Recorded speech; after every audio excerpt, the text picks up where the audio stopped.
Hello. So, two more episodes of Land of the Lost today. Make My Day and Cheers. The fourth from the last and the third from the last. Um, and possibly as close as I've ever gotten to the last. We'll see how well I remember the next two episodes, which are the last two in the whole 1991 series. Um, but these ones I do remember having seen before. Um, Possibly even going way, way, way back to when they were first airing on Nickelodeon. Definitely more recently. So I'll start with Make My Day. Uh, Make My Day, I think, is a Clint Eastwoodism, and the episode is I guess, homage to Clint Eastwood and also just any macho guy with a gun or any kind of weapon being a hero in without much resources, I guess, sort of. Um, the episode is that kind of thing. I don't know if it's a tribute or a parody, and I definitely don't think uh, that it teaches the lesson it thinks it's teaching, and so it has to spell it out at the end. But I'll get to the end. But I'll start at the beginning, uh, which concerns Tasha is teething, and um, this makes for some funny bits, including uh, she chews up a pair of Tom's shoes, and he says, "I only have so many of these left," which does make you wonder how many pairs of shoes he packed initially, uh, but also, acknowledges there's a limited supply of shoes. Um, so but it does kind of one of those things that how much did they bring on this camping vacation? Um, and Kevin has a squirt gun and squirts Tasha and Annie, both little sister figures, and he's teasing the little sister figures, but it also, you know, shows that he's interested in playing with guns as a teenage boy. Um, so after that scene at the beginning, during which Kevin gives a bone to Tasha to chew on so that she'll stop chewing on shoes and other things. The group split up. Tom and Annie go visit Krista, and so Krista's not in this episode, I don't think, because we don't see them again until the end. And Kevin, he runs into the Sleestaks, and the Sleestaks kind of beat him up, but a Brontosaurus comes along and saves him. And I actually looked away from the screen, and it was one of those blink and you'll miss it, or look away and you'll miss it, even just for a second. But it was a Brontosaurus, and the Sleestaks were not happy, but Kevin was embarrassed, even though nobody was there, nobody saw him. But he was still embarrassed because he feels helpless. Stink, meanwhile, is rooting around in I guess it's an old ancient Sleestak area, ruins from when they were above ground, and he finds a gun with an antenna pointing out of the hole. I don't know what the parts of guns are called. The hole where the projectile comes out. There's an antenna that you can pull. It looks, actually, the gun looked more to me like and maybe because of the antenna and its placement, the gun looked more like a power drill. But, naturally, Stink shoots himself in the foot and tosses the gun away. And then goes to visit Kevin, who's been imagining himself shooting the Sleestaks with, I guess, his idea of a real gun. So not the water gun and not the laser that, or as Stink calls it, bad light, but with Tommy gun or something. I wasn't paying attention at that point either, or not close attention, but he shot him with something. So Kevin hears about the bad light, as Stink calls it, when Stink says that he shot himself in the foot. And Stink takes Kevin to the area, and Tasha is there also as well. And Tasha finds the gun and starts chewing on it. But nothing happens to Tasha, don't worry. But this is how Kevin acquires the gun. So, and here's also where I started. I looked over to the malevolent supernatural force I live with, and I said, I wonder if when they were designing Tasha's look, if they said, what if E.T. were an alien? Uh, that's it. Finally hit after all these years. E.T. being my favorite movie, and uh, The Land of the Lost being one of the old TV shows that I look up on YouTube. It finally struck me that that is one of the things that appeals to me about the show and about Tasha in particular. I've said Tasha's the cutest dinosaur, and I figured out why. So this is why you revisit things. You don't just watch things once, but not everything, but important things. You keep going back, and you find new things. Um, I think that Stink almost literally says "don't play with guns," but again, the episode doesn't say that. The characters do. The episode doesn't. So Kevin goes looking for. Well, first he and Stink go back, and Tasha go back to the treehouse, and they start putting on camouflage under the eyes and down the nose, and put on camouflage print bandanas. I don't know what the ink is that they put under the eyes and under the nose, but the camouflage bandanas, the shirts that are called wife beaters, and yeah. So looking like Rambo. I finally figured out. Like I wrote they wear camo. Then I wrote Rambo above that because I figured that was where they were going, and then they go looking for trouble. I wrote that specifically. So they go to the Sleestack Temple, which has a very different looking entrance than it did in season 1. And the Sleestacks, I think he calls to them, he like calls them out, and they come out, and then he starts shooting them with a laser, makes them dance by shooting at their feet, and then orders them to go back into the temple, and then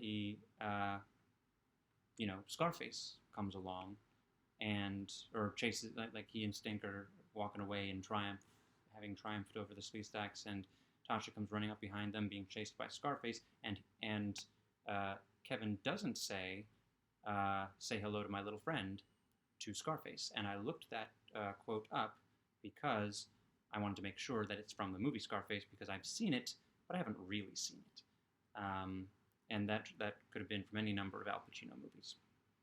But it's from Scarface, and he doesn't say it to Scarface, and I don't think he says it anywhere else in the episode, but then he shoots Scarface with the laser, and Scarface falls down.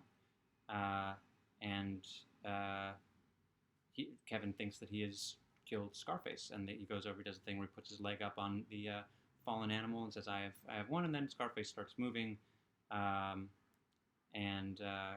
Kevin drops the gun, and they run off, and they hide. Scarface runs off, but they have now lost the gun. So then they go looking for it, and this is where Shung arrives, because Shung arrives after Tasha finds the gun but has chewed off the antenna, which again, it's a good thing nothing happened to Tasha. Shung has heard the other Sleestacks say he's got a weapon, it's more powerful than the crystals, and Shung says, I must have the weapon. So Shung goes after them and threatens Tasha, but then Kevin says, look, you can have the weapon and he throws the weapon, and Shung goes after the weapon thinking it still works, and Kevin and everybody else run away, they get away, and that is where Tom actually says, and Stink says it earlier, don't play with guns, but the gun doesn't actually do anything. The episode doesn't demonstrate that it's dangerous to play with guns. The episode demonstrates that people who want guns are dangerous, like Shung,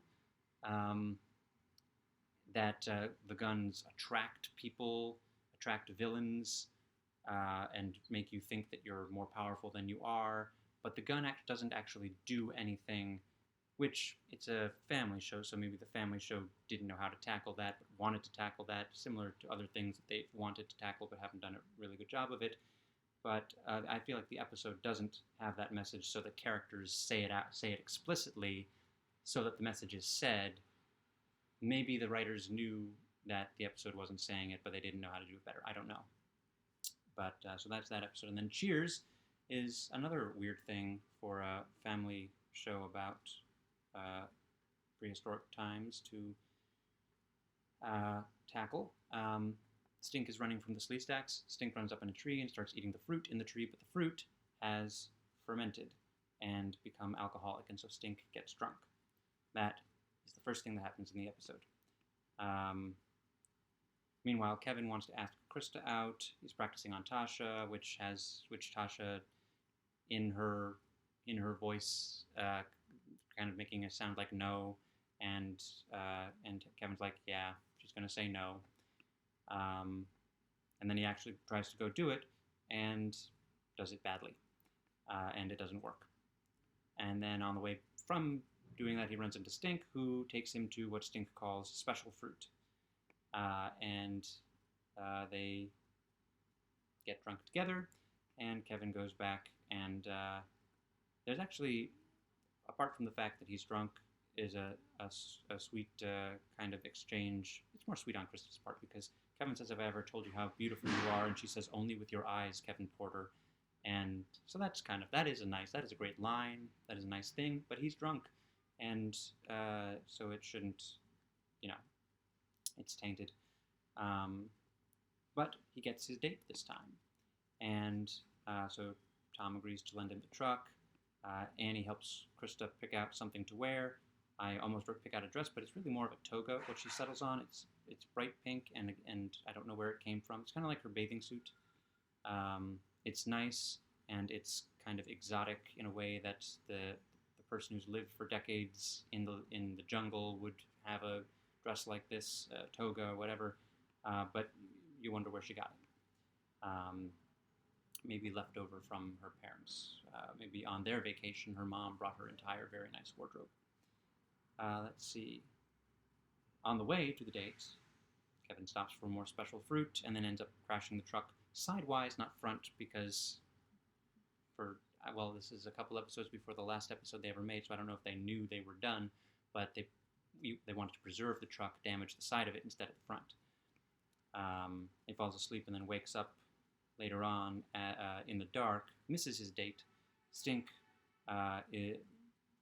arrives on top of the truck, traveling by tree, and then they go back to the treehouse and explain where they've been by lying and saying that the Brontosaurus, who may have been involved in the crash, but they say that the Brontosaurus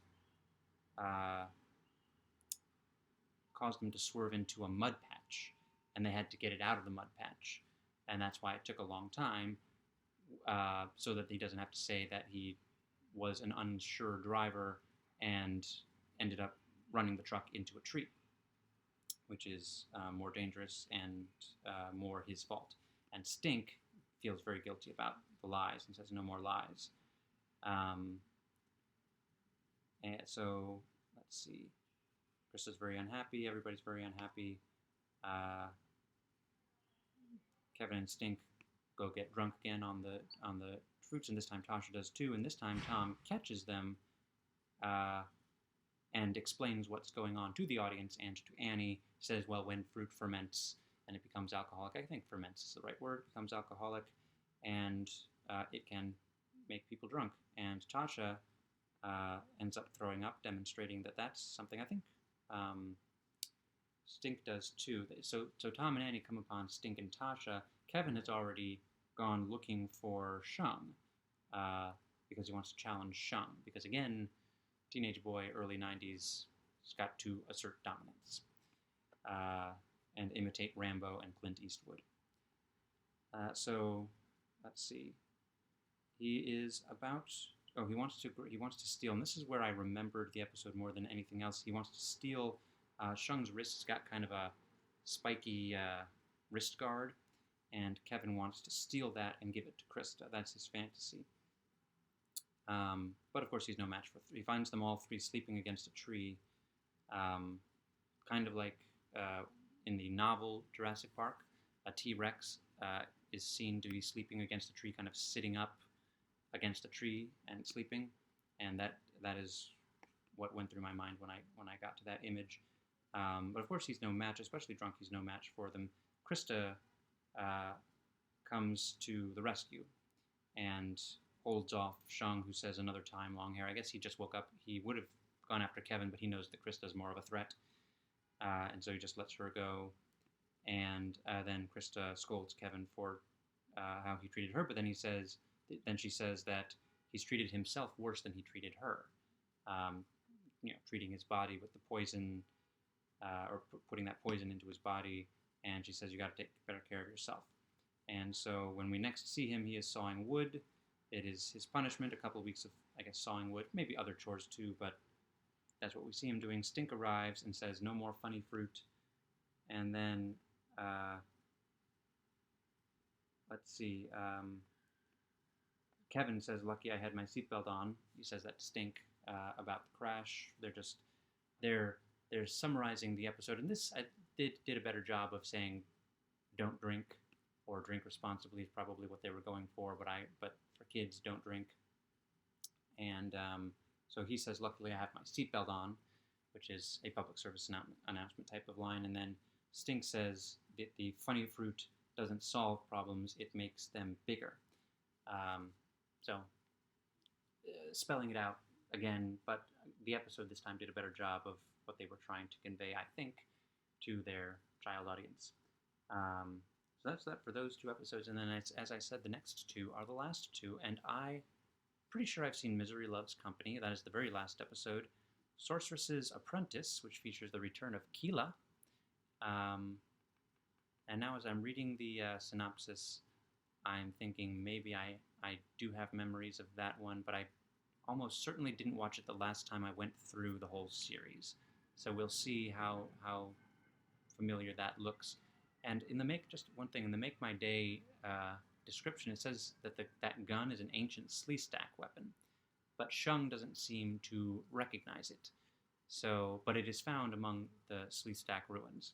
So I don't know about that, but I do know that Krista would say, treat your body well and don't put poison in it, and peace and love.